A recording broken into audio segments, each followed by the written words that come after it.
7 self-defense moves for women recommended by professionals. Victor Lialko, the acknowledged martial arts master, wrote a book where he described the most effective methods of self-defense to help women if they are attacked. We've chosen the most effective moves for different situations. 1. For starters, memorize the vulnerable places. It doesn't matter how big your attacker is, because you can beat anyone if you know where the most vulnerable spots are. The main ones are eyes, nose, ears, throat, chest, knees, ankles, and groin. Eyes. Everybody will agree that if an attacker can't see you, you'll be much harder to grab. What is more, a poke or jab to the eyes is extremely painful. This will distract an aggressor enough for you to run away. Nose. This is a sensitive area with a lot of nerve endings. You can use the heel of your hand to strike an assailant's nose.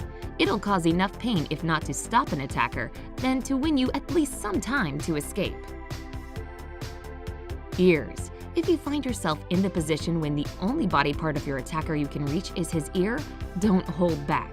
Show him the power of an angry female. A human ear has numerous nerve endings in quite a small area, so tugging on the ear, scratching it, or even biting it will cause much pain, and you'll be able to run away. Knees. You know, knees bend only one way. Besides, they are sensitive to pain, so a good kick to the kneecap can shock an assailant. If you're lucky, he can even topple. Ankles. Ankles are quite fragile and sensitive to pain. You can slam your foot on an attacker's ankle or kick it hard. It may knock a person off balance. Chest. There's an impressive bundle of nerves situated right behind the stomach. It's called the solar plexus. If you manage to punch an aggressor correctly, aiming at the solar plexus, this will knock the breath out of him. Remember to move all your body forward when you hit. Otherwise, this won't work. You can attack in any way you want, but to be on the safe side, you need to remember that the most effective moves are aimed at these areas. 2. The most effective moves. One of the best moves that will make any giant whimper or drop to his knees is catching the wrist. Grab his little finger and his ring finger with one hand and his middle finger and index with the other. Pull the fingers in the opposite directions at the same time, bending the wrist away from yourself. If you can't grab your opponent's hand, hit him with a fist or with a finger between the collarbones or into his Adam's apple. This will allow you to disorient your opponent so that it'll take him a long time to come back to his senses. However, do this only in case of extreme danger, for example if he's choking you, as hitting the throat can seriously injure or even kill a person. The most obvious area for an attack is the groin. All self-defense courses advise aiming for this area. A simple kick doesn't need explaining. Hitting this area will paralyze an attacker, and you'll have just enough time to escape. 3. If you were grabbed from the front. If you were grabbed from the front and you can't lift your hands, move your hands forward and make a fist in front of your pelvis. This will create enough room between you and the attacker. Then, hit the attacker's nose with your forehead.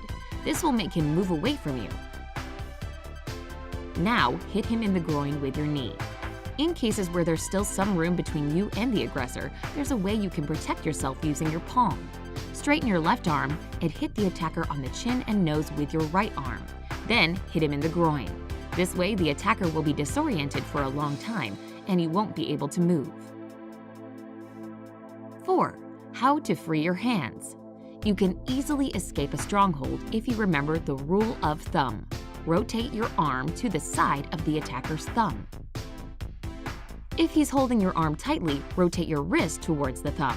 When your arm is under the attacker's, pull your arm as strongly as you can. 5. If you were grabbed from behind. Attackers often come from the back because this is the easiest way to hold the victim's arms so that they can't move them. To set yourself free, quickly bend back and try to hit the attacker with the back of your head. It's okay if you can't do it. The point is to make the attacker put one of his legs forward. Now, quickly bend down, grab his leg, and get up, pulling it with you. The attacker will lose balance. 6. If you were approached and grabbed from the side. Hit the attacker's temple, jaw, or nose with an arched move. After this, the attacker will take a few steps back. Now, hit him in the belly or chest. Elbow hits are so strong that they will disorient any opponent. 7. If you were pushed against the wall. It happens very often that attackers try to corner their victims or push them against the wall. In this situation, it's necessary to remember the most vulnerable places and hit one of them depending on your position. If both of the attacker's arms are up, then straighten your palm and hit him in the armpit. If one of his arms is down, there's a chance you can hit the opponent in the chest, neck, or jaw. But one of the most effective and powerful hits is a hit with your head.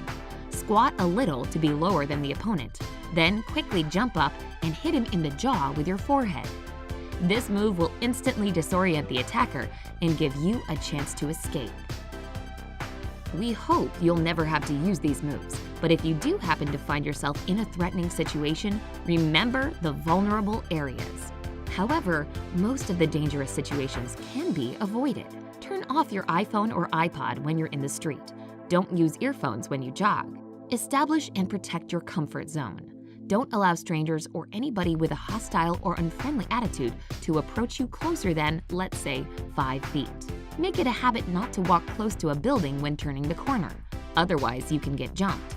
And this will be extremely dangerous because the unexpectedness of the attack will paralyze you. Don't let strangers into your house. There's too many clever scams nowadays to trust anyone you don't know, even if it's a lovely elderly lady looking for her dog that has sneaked into your place. She can be a distraction the rest of the criminals are using to get into the house. Close and lock the door and look for the animal on your own. If you get a flat tire and realize that the neighborhood isn't inviting for an evening walk, move further on the flat tire. Changing the wheels is a small price to pay for your safety. Make it a habit to always watch your food and drinks when eating out so that somebody didn't add drugs to them. If you have long hair, avoid wearing it in a ponytail. It can be easily grabbed and used to hold you in place and prevent your escape. Better to keep your hair down. Carry your car keys in your hand. This way, you'll be able to unlock your car fast as soon as you reach it. When you get into your car, lock the doors right away. Pay attention to how you look. Try to make an impression of a confident person. Keep your back straight and your head up. If you feel that a situation can spin out of control, scream. Yelling is a perfect defense mechanism. You break the role of a victim, attract attention, and distract an aggressor. Remember that shouting "fire" is more effective than yelling "help." React unexpectedly. It'll throw an attacker off course. They predict certain actions, and you can use an element of surprise to your advantage. Pretend you've noticed someone you know and call their name. Fake a heart attack. Act in an insane way. Whatever is easiest for you. How do you keep yourself safe? Write to us in the comments. Share this video with your friends if you want them to be safe. Remember to press the like button and subscribe to our channel. Stay on the bright side.